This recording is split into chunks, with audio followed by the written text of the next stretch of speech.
On va voir maintenant dans les outils de format, sous l'onglet Format, les styles de texte et les styles de code. Ça va ensemble puisqu'on va d'abord paramétrer un style de texte nouveau qu'on va associer ensuite à un style de code. Donc sur mon fichier, nous avons travaillé jusqu'ici. J'ai tout simplement importé cet style de code d'un autre fichier, c'est-à-dire de ma bibliothèque, qu'on verra tout à l'heure. Et je l'utilise, si vous voyez, les chiffres ils sont gros, je l'utilise pour imprimer à l'échelle 2 centièmes. Donc on va créer un nouveau style de texte et de code pour imprimer au centième. Donc je vais tout d'abord créer deux calques qui vont s'appeler donc texte 100. Je vais mettre une couleur, par exemple, jaune. Et je vais créer un deuxième tout de suite qui va s'appeler cotation 100 que je vais mettre en couleur quelconque, par exemple vert 71. Donc je vais cliquer sur texte 100 et je vais le définir courant tout d'abord. Ok, je sors de là. Je vais aller dans l'onglet format, style de texte. Donc il me dit qu'on peut démarrer par standard. C'est par défaut, il est en standard avec Arial. On va lui dire nouveau, cliquer sur nouveau. Je vais appeler ça, ce style de texte, je vais l'appeler court. Non, je vais l'appeler texte 100. Texte 100, je vais cliquer sur OK. Ici, je vais choisir la police. On peut choisir, il y en a une bonne centaine ou une bonne deux centaines. Et je vais choisir courrier new, par exemple. Courrier new. Et la hauteur, je vais choisir 0.1. Je vais lui dire définir courant. Et je clique sur fermer. OK. Donc là, maintenant, si je fais un texte en utilisant texte multiligne, je vais faire un petit rectangle pour marquer séjour, en majuscule, séjour, x mètres carrés.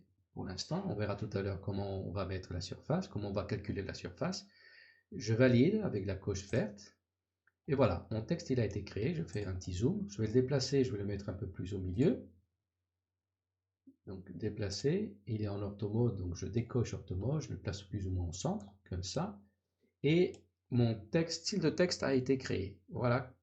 Maintenant, je vais me mettre sur cotation 100, puisque la cotation que j'avais créée avant, celle-là, on va la double-cliquer pour changer. Ça, c'est du 200. OK, donc c'est fait. Donc, je me suis mis sur code 100 et je vais aller dans format, style de code.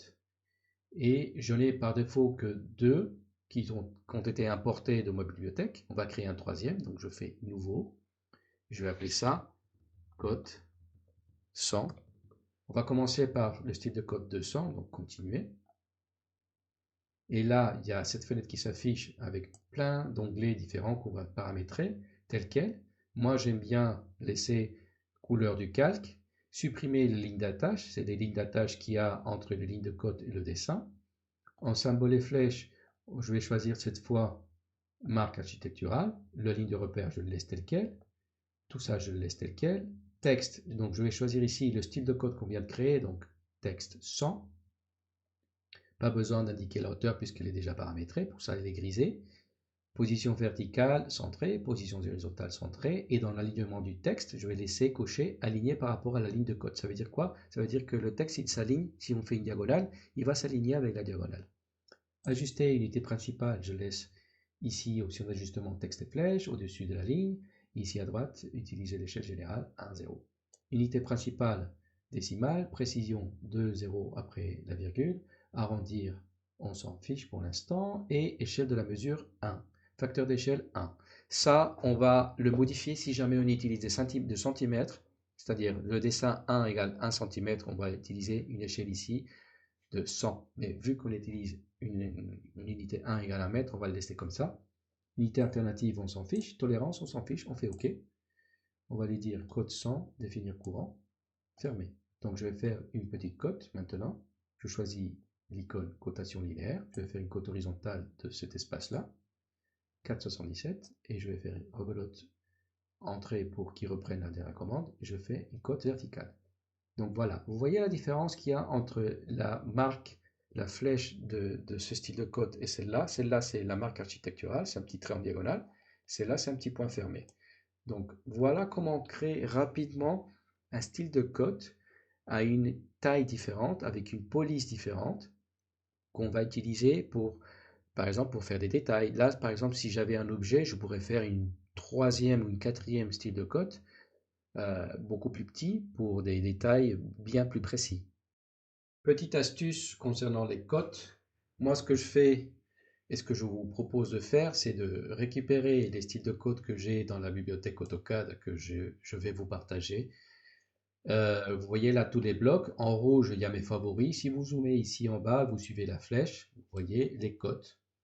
Donc là, j'ai créé des cotes pour des échelles 20e, 50e, centième, 200e et 5 centièmes.